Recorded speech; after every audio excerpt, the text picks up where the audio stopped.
Hello everyone. आज हम 8th class के साइंस के फर्स्ट चैप्टर कृषि प्रबंधन की चर्चा करेंगे और इसके बारे में पूरी जानकारी बताएंगे। अच्छा, कृषि प्रबंधन, कृषि यानी कि खेती करते हैं तो हमें फसल प्राप्त होती है ना। फसल हम क्या यूज़ में लेते हैं, हमारे खाने के लिए या फिर बेच देते हैं जिससे हमें पैसे मिलते हैं, है ना। ऐसे कृषि प्रबंधन के बारे में हम अध्ययन करेंगे। तो इसके अंदर हम ज़्यादा से ज़्यादा फसल के बारे में पढ़ेंगे, है ना। तो फसल क्या होती है और फसल किस तरह से उगाई जाती है, उसका क्या करना होता है जो हमें फसल प्राप्त होती है, उसके बारे में हम पढ़ेंगे। तो हम सबसे पहले पढ़ेंगे फसल और उसके प्रकार के बारे में पढ़ेंगे।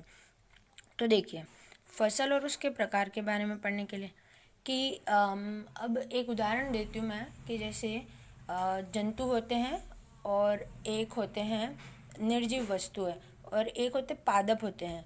तो निर्जीव वस्तुओं को तो खाने की आवश्यकता होती नहीं है। जो पादप होते हैं वो सजीव होते हैं और वो अपना भोजन स्वयं निर्मित करते हैं, है ना, प्रकाश संश्लेषण की क्रिया द्वारा। यह आपने पूर्व की कक्षाओं में अध्ययन किया होगा। लेकिन जो मानव होते हैं, जंतु होते हैं, उनको भोजन की आवश्यकता होती है। क्यों? क्योंकि उनको भोजन इसलिए ज़रूरी होता है ताकि उनकी वृद्धि हो सके, उनका विकास हो सके, है ना। तो देखो, फसल का उत्पादन क्यों किया जाता है ना। मैंने बता दिया आपको, पादप होते हैं और जंतु होते हैं। पादप अपना भोजन कैसे निर्मित करते हैं? स्वयं निर्मित करेंगे। पादप अपना भोजन स्वयं निर्मित करते हैं और जंतु जो हैं वो निर्भर होते हैं भोजन के लिए निर्भर होते हैं। तो भोजन के लिए ही हम क्या करते हैं, फसल का उत्पादन किया जाता है। फसल का उत्पादन क्यों किया जाता है, ऐसा प्रश्न आपसे पूछा जाए तो आप क्या जवाब देंगे? भोजन की आवश्यकता की पूर्ति के लिए। भोजन की आवश्यकता की पूर्ति के लिए फसल का उत्पादन किया जाता है। भारत कैसा देश है हमारा? कृषि प्रधान देश है। ये तो आप सभी को पता होगा कि भारत जो है वो कृषि प्रधान देश है। और जो खेती बाड़ी की जाती है वो शहरों में बहुत कम तौर पे की जाती है। आम तौर पे गाँवों में ही जो जनसंख्या निवास रहते हैं वो खेती करती है ना। तो 80% जनसंख्या जो है वो गाँवों में ही निवास रहते हैं हमारे भारत में। अब देखो, हमने फसल की बात की, अब हम फसलीय पादपों के बारे में बात करते हैं। तो देखो, फसल भी कोई एक तरह की तो होती नहीं है, अलग अलग तरह की होती है। उसके बारे में भी हम आगे बात करेंगे। तो सबसे पहले हम फसलीय पादप के बारे में बात करते हैं। तो फसलीय पादप होते क्या हैं? तो देखो, मानव व जंतुओं के लिए भोजन की आवश्यकता की पूर्ति हेतु, है ना। अब फसल क्यों उगा रहे अपन? एक तो मानव और जंतु, दो चीज़ें आ गई। एक तो जंतु और एक अपन को क्या चाहिए? मानव, है ना। मानव और जंतु दोनों ही भोजन के लिए क्या है? निर्भर है ना। तो उन दोनों की आवश्यकताओं की पूर्ति के लिए अपन को क्या चाहिए? फसल चाहिए। तो निश्चित समयांतराल पर उगाए जाने वाले एक निश्चित समय अंतराल होता है। जैसे कि अभी हमने गेहूं की वगैरह की कटाई की है, गेहूं चना, है ना। तो वो एक निश्चित समय अंतराल था और अभी खरबूजे वगैरह भी उग रहे हैं, है ना, ककड़ी वगैरह। तो देखो, अलग अलग एक निश्चित समय अंतराल होता है, उस पर क्या उगाए जाने वाले जो पादप होते हैं वो निश्चित समय अंतराल पर उगाए जाने वाले पादप क्या कहलाते हैं? हमारे फसलीय पादप। फसलीय पादप यानी कि मानव व जंतुओं की भोजन की आवश्यकता की पूर्ति हेतु निश्चित समयांतराल पर उगाए जाने वाले पादप जो होते हैं वो क्या कहलाते हैं? फसलीय पादप। अब देखो, फसल के बारे में देखते हैं। हम फसल के बारे में ही कब से चर्चा कर रहे हैं। तो अब हम फसल के प्रकार के बारे में देखेंगे कि ऋतुओं के आधार पर फसलें कितने प्रकार की होती हैं और ऐसा। तो देखिए, एक ही प्रकार के पादपों को भूमि के बहुत बड़े क्षेत्र में उगाना, है ना। हम फसल की कोई परिभाषा पूछ लें कि फसल होती क्या है, तो आप क्या जवाब देंगे? कि एक ही प्रकार के पादपों को भूमि के बहुत बड़े क्षेत्र में उगाना, है ना। जैसे कि हम गेहूं की खेती करते हैं तो उनको एक पूरे एरिया में गेहूं ही करते हैं, या फिर चने लगा रहे हैं तो एक पूरे एरिया में चने ही लगाते हैं। उस तरह से कि एक ही प्रकार के पादप, है ना, एक ही प्रकार के जो पादप होते हैं उनको भूमि के बहुत बड़े क्षेत्र में उगाना, या एक निश्चित ऋतु में उगाए जाने वाले पादप, वो क्या कहलाएंगे, हमारे फसल, है ना। तो अब देखो, ऋतुओं के आधार पर फसलें, हम पढ़ेंगे ऋतुओं के आधार पर फसलों के बारे में हम अब डिस्कशन करेंगे, ठीक है। तो देखो, सबसे पहले हम रबी की फसल देखते हैं। रबी की फसल जो अक्टूबर से फेब के बीच में होती है ना, अक्टूबर से लगा करके फरवरी के बीच में जो चलता है वो रबी की फसल। जो अभी कटी है, गेहूँ, चना है, जो है मटर है, सरसों है, ये सब कौन सी हो गई, रबी की फसल, ठीक है। खरीफ की फसल जो जून से सितंबर, अब जब जून आएगा और जून से सितंबर के बीच में जो फसल होगी वो कौन सी कहलाएगी, खरीफ की फसल। और खरीफ की फसल के अंदर क्या क्या आएंगे, ज्वार, मक्का, मूंगफली, तिल, मूंग, उड़द, ये सब आएंगे, ठीक है।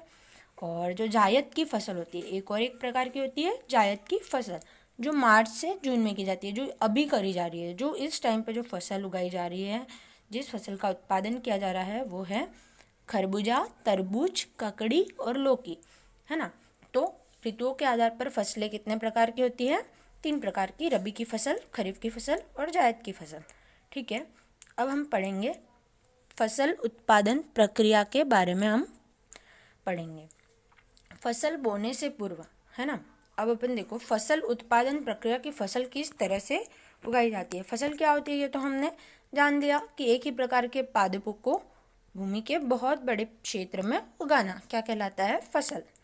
अब देखो फसल उत्पादन की प्रक्रिया, फसल बोने से पूर्व, है ना, फसल बोते जो हैं हम, उससे पहले खेत की तैयारी से लेकर तैयार फसल को मंडी में बेचने के लिए ले जाने तक की संपूर्ण प्रक्रिया, है ना। तो देखो, जो हमने फसल बोई, उस बोई हुई फसल को अब देखो, जब हम फसल को बोते हैं तो वहाँ से लगा करके जब तक उसको काट नहीं लेते हैं, और काट करके उसको दाने को भूसे से अलग कर लेते हैं, और उसके बाद जब हम मंडी में ले जाते हैं तो मंडी में ले जाने तक की जो संपूर्ण प्रक्रिया है वो क्या कहलाती है, फसल उत्पादन प्रक्रिया।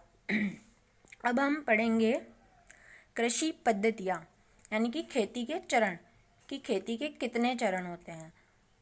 तो किसान द्वारा फसल उत्पादन के लिए किए जाने वाले क्रियाकलाप। अब अपन क्या करते हैं, खेती के अलग अलग चरण होते हैं, तो अपन पढ़ेंगे खेती के चरणों के बारे में। अब किसान जो फसल उगाता है तो उसके लिए वो क्या करता है, अलग अलग क्रियाकलाप करता है, यानी कि अलग अलग प्रोसेस होती है, जिसके बाद में फसल जो है वो फसल का उत्पादन होता है। तो खेती के मुख्य चरणों के बारे में अपन पढ़ेंगे। सबसे पहला चरण है मिट्टी तैयार करना, है ना। तो मिट्टी तैयार करना, उसके बारे में पढ़ेंगे। तो देखो, अपन क्या करते हैं, मिट्टी को तैयार करने के लिए खेत में क्या चलाते हैं, हल चलाते हैं।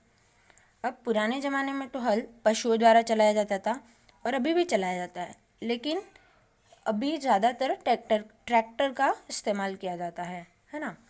तो मिट्टी तैयार करने के लिए क्या करना होता है, हमें हल चलाना होता है। अब देखो उसका उद्देश्य क्या होता है, तो उद्देश्य ये होता है कि मिट्टी को उलट पुलट कर पोली करना, है ना। मिट्टी को उलट पुलट कर पोली करना। जैसे जैसे हल चलेगा वैसे वैसे क्या होगा, जो मिट्टी है वो ऊपर की नीचे, नीचे की ऊपर ऐसे उलट पुलट जाएगी, जिससे मिट्टी क्या हो जाएगी, पोली हो जाएगी, ठीक है। अब देखो, अपन मिट्टी को पोली करने के लिए जो औजार काम में लेते हैं, अब मिट्टी को जो पोली करना होता है, यानी कि मिट्टी को उलट पुलट कर जो पोली करते हैं, मिट्टी को उलट पुलट कर पोली करना ही जुताई भी कहलाता है। आपने सुना होगा जुताई के बारे में। तो जुताई क्या होता है, मिट्टी को उलट पुलट कर पोली करना जो है वही क्या कहलाता है, जुताई भी कहलाता है। अब जुताई के लिए हम कौन कौन से औजार काम में लेते हैं, जैसे हल की बात तो हमने की, हल, कुदाली, कल्टीवेटर जैसे औजारों का हम इस्तेमाल करते हैं, है ना। अब देखो आगे हम बात करते हैं, हमने क्या किया, मिट्टी को उलट पुलट कर पोली किया, जिसको हम क्या बोलते हैं, जुताई। अब हम देखेंगे पोली मिट्टी के लाभ क्या क्या हैं। तो देखते हैं पोली मिट्टी के लाभ। देखो, पहला लाभ यह है कि बीज ऊपरी परत से थोड़ा नीचे चला जाता है ना।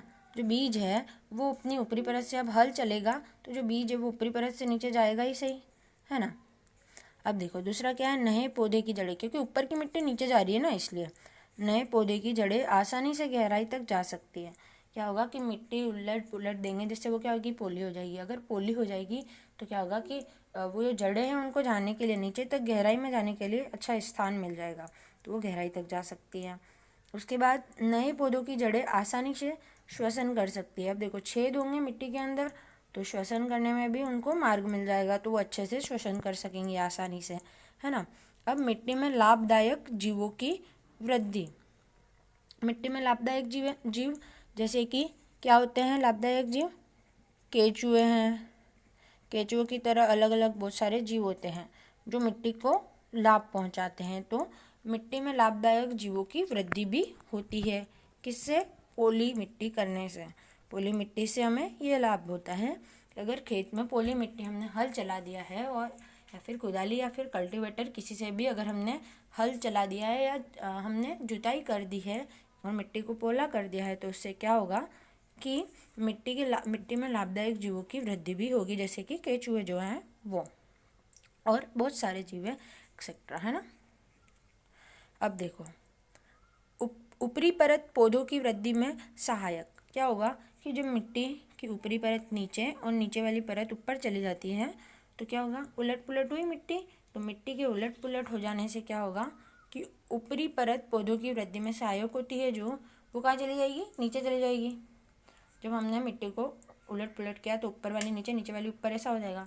तो जब जो ऊपरी परत है वो नीचे चली जाती है तो वो पौधों की वृद्धि में सहायक होती है, जिससे क्या होता है, पौधे अच्छे से फैलते हैं और उनका वृद्धि और विकास भी अच्छे से होता है ना। अब देखो, अपन ने सबसे पहला खेती के मुख्य चरण में सबसे पहला चरण क्या पढ़ा, मिट्टी तैयार करना। समझ में आ गया मिट्टी कैसे तैयार की जाती है, हल चलाकर जुताई करके, ठीक है। अब देखो सेकेंड पॉइंट पढ़ेंगे अपन, बुआई करना। बुआई करना क्या होता है, बुआई यानी कि एक तरह से बीज बोना होता है। बीज बोना यानी कि बीजों को खेतों में डालना। अब देखो, हम बुआई करते हैं, बीज को बोते हैं, तो हमें उत्तम किस्म के बीजों का चयन करना होता है, क्योंकि अगर हम कैसे भी बीज यूज़ कर लेंगे, यानी कि जो ख़राब बीज है उस तरह के बीज यूज़ कर लेंगे, है ना, तो क्या होगा कि जो हमारा फसल का उत्पादन होगा वो उतना ज़्यादा नहीं हो पाएगा और अच्छा भी नहीं होगा, कम उगेंगे।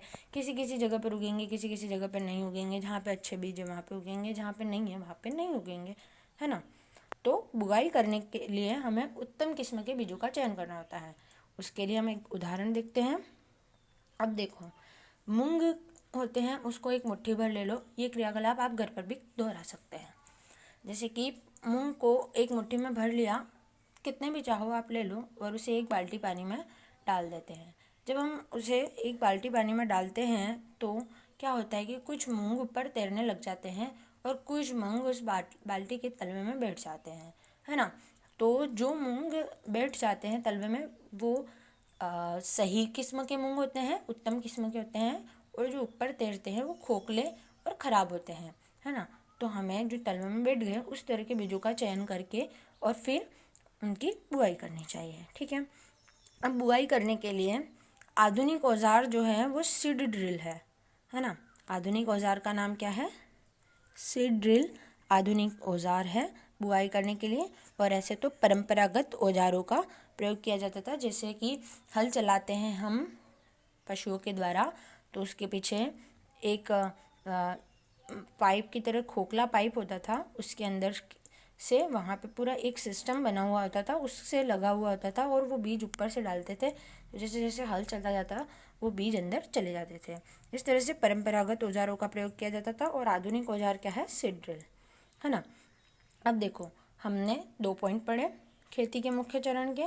पहला पॉइंट था मिट्टी तैयार करना, है ना, और दूसरा पॉइंट हमारा क्या था, बुआई करना, बीज बोना, ठीक है, समझ में आया होगा आपको। खाद एवं उर्वरक देना इसका तीसरा पॉइंट है, जिसके बारे में हम पढ़ेंगे अभी। खाद एवं उर्वरक देना, खाद व उर्वरक। अब देखो, खाद और उर्वरक होते क्या हैं और वो क्यों दिए जाते हैं, इसके बारे में हम देखेंगे यहाँ पर। तो खाद व उर्वरक तो मिट्टी में पोषक तत्वों का स्तर बनाए रखने के लिए, है ना, मिट्टी में पोषक तत्वों का स्तर बनाए रखने के लिए। अच्छा, पोषक तत्व जैसे कि हमारे अंदर भी अलग अलग चीज़ें चाहिए होती है, जैसे कैल्शियम है वगैरह वगैरह, अलग अलग प्रोटीन्स वगैरह, विटामिन्स वगैरह हमें चाहिए। उसी तरह से मिट्टी को भी पोषक तत्वों की ज़रूरत होती है, तो उनका भी स्तर बनाए रखना होता है मिट्टी के पोषक तत्वों का। तो उसको बनाए रखने के लिए, और मिट्टी की उर्वरता, है ना, मिट्टी की उर्वरता, उसका उपजाऊपन, है ना, कि मिट्टी कितनी उपजाऊपन, उसको उपजाऊपन को, यानी कि वो अधिक से अधिक फसल को उत्पादित कर सके, इसके लिए उसका उपजाऊपन बनाए रखने के लिए मिट्टी में मिलाए जाने वाले पदार्थ क्या कहलाते हैं? खाद व उर्वरक। खाद व उर्वरक। तो मिट्टी में पोषक तत्वों का स्तर बनाए रखने के लिए और उसके उपजाऊपन को बनाए रखने के लिए किसका प्रयोग किया जाता है? खाद और उर्वरक का। अब खाद और उर्वरक में अंतर के बारे में हम पढ़ेंगे।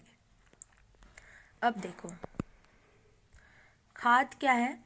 तो यह प्राकृतिक व जैविक है, यानी कि खाद जो है वो प्रकृति से निर्मित है, जैविक है ना। और जो उर्वरक है वो कैसा है? कृत्रिम, यानी कि खाद को तो बनाया जाता है कैसे? पशुओं के गोबर वगैरह से। निर्माण कैसे होता है? खाद का निर्माण कहाँ होता है? खेतों में। खाद का निर्माण होता है खेतों में। और इसका निर्माण कहाँ होता है? फैक्ट्रियों में। जैसे गोबर की खाद, कंपोस्ट खाद और वर्मी कंपोस्ट खाद। गोबर की खाद किसी किसी ने देख रखी होगी, या फिर नहीं भी देखी हो, तो गोबर को इकट्ठा करके रहने दिया जाता है, उसके बाद उसकी खाद तैयार होती है। तो कैसी खाद जो होती है वो प्राकृतिक और जैविक होती है, और निर्माण कहाँ किया जाता है इसका? खेतों में। जैसे गोबर की खाद, कंपोस्ट खाद, वर्मी कंपोस्ट खाद। अब देखो, उर्वरक कहाँ कैसा है? ये कृत्रिम है, फैक्ट्रियों में निर्माण किया जाता है इसका। जैसे कि यूरिया के बारे में बहुत सुन रखा होगा आपने। Urea, ammonium sulphate, super phosphate, potash इत्यादि। ठीक है। अब देखो, ऐसा आपको परीक्षा में सीधा सीधा प्रश्न ये भी पूछ सकता है, खाद और उर्वरक में क्या अंतर है।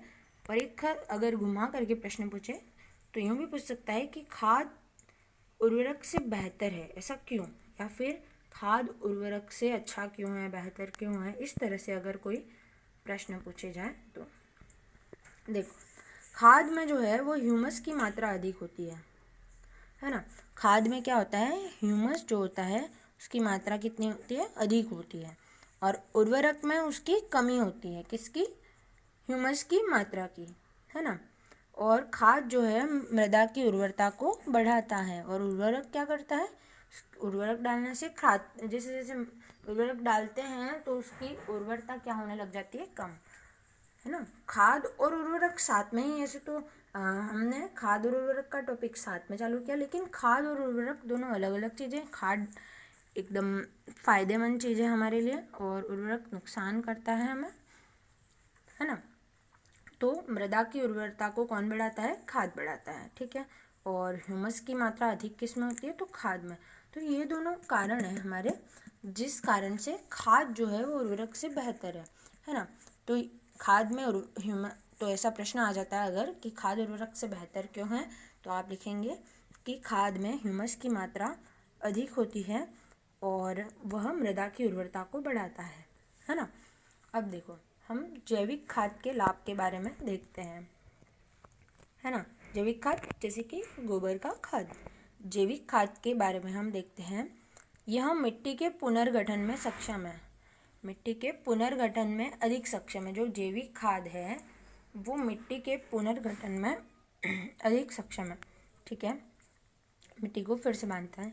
लाभदायक जीवाणुओं की वृद्धि तेजी से, है ना। जैविक खाद डालेंगे तो लाभदायक जीवाणु की वृद्धि, जैसे कि लाभदायक जीवाणु कौन कौन से बताए थे मैंने, जैसे कि केचुआ है, उस तरह से बहुत सारे जीव होते हैं। ठीक है। जो खाद के द्वारा उसकी वृद्धि होती है। और मिट्टी भी क्या होती है? पोली बनी रहती है ना। मिट्टी पोली बनी रहेगी तो क्या होगा? पोली मिट्टी के लाभ हमने पढ़े हैं, जैसे जड़ों में श्वसन क्रिया सरलता से हो जाती है, यह एक कारण है। ठीक है। मिट्टी की जलधारण क्षमता बढ़ाती है ना। जैविक खाद से क्या होता है, मिट्टी जल धारण करने की क्षमता को बढ़ती है। अच्छा, मिट्टी जल धारण क्षमता बढ़ेगी मतलब देखो, अगर कोई मिट्टी है और अगर हम खाद डालते हैं उसमें मिट्टी में जहाँ पे हमको फसल का उत्पादन करना है, तो क्या होगा कि अगर हमने उसमें जैविक खाद डाला है तो मिट्टी जल को ज़्यादा ग्रहण कर सकेगी। अगर मिट्टी के अंदर बहुत सारा जल समा सकेगा, मिट्टी जल को ग्रहण ज़्यादा से ज़्यादा कर सकेगी, जिस वजह से क्या होगा, फसलों को लाभ होगा। फसलों को बहुत सारा पानी मिलेगा, जिससे फसलों का उत्पादन भी अच्छा होगा, फसलों का विकास अच्छा होगा, उनकी वृद्धि भी अच्छी होगी, है ना। अब देखो हम पढ़ेंगे सिंचाई।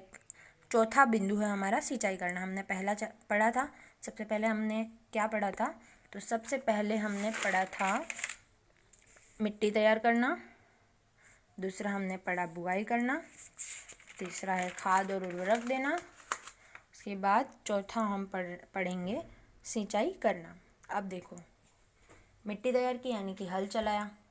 हल चलाने के बाद उसके अंदर क्या कर दिया, हमने बीज डाल दिए। सबसे पहले क्या किया, हल चलाया। हल चलाया फिर क्या डाले, बीज, है ना। बीज डालने के बाद हमने क्या किया,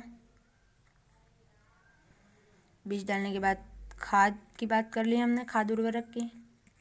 और फिर हम अब खाद उर्वरक सब डल चुका है, तो अब हमको क्या आवश्यकता होगी, उसकी पानी देने की, तभी तो वृद्धि होगी, है ना।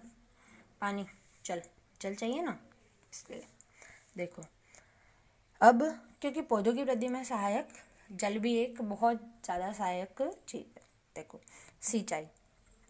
सिंचाई करना, ठीक है। अब देखो अपन को तो जिंदा रहने के लिए भोजन चाहिए, वैसे ही फसलों की वृद्धि के लिए क्या आवश्यक है, जल। और हम जैसे भोजन खाते हैं वैसे ही फसलों को भोजन के रूप में क्या चाहिए, जल चाहिए, जो कि फसल की वृद्धि के लिए आवश्यक है ना। अब देखो सिंचाई कैसे की जाती है, तो कृत्रिम साधनों के द्वारा की जाती है। सिंचाई कृत्रिम साधनों से की जाती है। जैसे देखो हम सिंचाई बहुत सारे तरीक़ों से कर सकते हैं, उनके बारे में भी हम आगे पढ़ेंगे। अभी देखो, अभी सिंचाई से फसल को लाभ के बारे में पढ़ते हैं हम। सिंचाई से फसल को क्या क्या लाभ होते हैं, तो देखो बीज अंकुरण, है ना, यानी कि बीज अंकुरित हो जाता है, यानी कि अच्छी तरीके से वो फैला होगा और बहुत अच्छे तरीके से फैलेगा वो। और ज़्यादा से ज़्यादा पानी अगर उसको अच्छे से, जितना पानी उसे चाहिए उतना, एक सीमित मात्रा में जितना जल उसको आवश्यक है उतना सही समय पर मिल जाता है, तो उसकी वृद्धि अच्छे से होगी। वाष्पोत्सर्जन क्रिया हेतु पत्तियों को जल की आपूर्ति करना, है ना। अगर हम सिंचाई करेंगे, बराबर से पानी देंगे फसल को, तो वाष्पोत्सर्जन की जो प्रक्रिया होती है, इसके बारे में आपने पढ़ रखा होगा। वाष्प का उत्सर्जन आगे पढ़ रखा होगा आपने। वाष्पोत्सर्जन क्रिया हेतु पत्तियों को जल की आपूर्ति करना, है ना। अब पेड़ पौधों की जो पत्तियाँ होती हैं उनको जल कौन पहुँचाएगा, अपन सिंचाई करेंगे, वो जड़ों से ऊपर जाएगा, उनकी पत्तियों तक, पत्तियों में पहुँच जाएगा, तभी तो वाष्पोत्सर्जन की प्रक्रिया संभव है ना। तो वाष्पोत्सर्जन की क्रिया है तो पत्तियों के जल की आपूर्ति भी सिंचाई द्वारा ही होती है। अब देखो जल से विभिन्न पोषक तत्व, है ना, जल से विभिन्न पोषक तत्व मिलते हैं जो पौधे के विभिन्न भागों तक पहुंचते हैं और उसकी वृद्धि में सहायक होते हैं, है ना। तो जल से बहुत सारे पोषक तत्व मिलेंगे और वो सब कहाँ, पौधों की विभिन्न भागों तक पहुंचते हैं और उसकी वृद्धि में सहायक होते हैं। अब देखो पौधे की वृद्धि विकास में महत्वपूर्ण भूमिका, है ना। जल जो है वो पौधे की वृद्धि और विकास में महत्वपूर्ण भूमिका निभाता है। अब आगे हम पढ़ते हैं सिंचाई हेतु जल के स्रोत, है ना। सिंचाई कैसे कैसे की जाती है, उसके अलग अलग स्रोत क्या हैं। तो देखो सिंचाई हेतु जल के स्रोत के बारे में हम देखते हैं। नदी, तालाब, कुआं, हैंडपंप, नहरें, बांध, ये सब क्या है, जल के स्रोत, जहाँ से हमें जल प्राप्त होता है ना, सिंचाई हेतु। अब देखो सिंचाई के साधन के बारे में देखते हैं। सिंचाई के साधन देखो, चड़स, नलकूप, ढेकली, विद्युत पंप, रहट, मोट, डीजल पंप, ये सब सिंचाई के साधनों में आते हैं। नॉर्मली हम इन चीज़ों का प्रयोग करते हैं है ना। लेकिन सिंचाई के साधनों को आमतौर पर दो भागों में बांट दिया गया है। एक तो है पारंपरिक और दूसरे हैं आधुनिक। अब देखो, पारंपरिक तो ऐसा ही है, लेकिन आधुनिक के दो पार्ट हैं, एक छिड़काव और एक ड्रिप तंत्र, है ना। एक छिड़काव और एक ड्रिप तंत्र। और देखो छिड़काव कैसे ऊपर से होगा, जैसे कि ऐसे पाइप लगाए जाते हैं सीधे सीधे, और उनके ऊपर खड़े रूप में फिर से एक और एक पाइप, ऐसे ऐसे पाइप जोड़ दिए जाते हैं उनके ऊपर, अलग अलग जगहों पर बहुत सारे पाइप जोड़ दिए जाते हैं। जैसे क्या होता है, वो पाइप के ऊपर यहाँ पर एक ऐसा कुछ लगा होता है उस आकृति का। जैसे जैसे ही हम विद्युत का सप्लाई करते हैं, पानी जैसे उसमें आता है, तो पानी यहाँ से छिटक कर यहाँ पे जो भी फसल है उसके ऊपर वो जाता है, यानी कि ऊपर से छिड़काव होता है। ये कैसी भूमि के लिए उपयोगी है? असमतल भूमि के लिए, जो उबड़ खाबड़ भूमि होती है ना, उसके लिए इसका प्रयोग किया जाता है ना। और ड्रिप तंत्र यानी कि बूंद बूंद, जो नीचे से जाता है, बूंद बूंद, वो नीचे की तरफ यंत्र लगे होते हैं जिसके थ्रू बूंद बूंद करके और जल जाता है और सिंचाई संपूर्ण होती है। तो समतल भूमि के लिए ड्रिप तंत्र का प्रयोग किया जाता है और असमतल भूमि के लिए हम छिड़काव तंत्र का उपयोग करते हैं। अब हमारे पास में दो बिंदु और बचते हैं, है ना। 2-3 बिंदु और हैं, उनके बारे में हम अगले लेक्चर में चर्चा करेंगे। ठीक है, थैंक यू।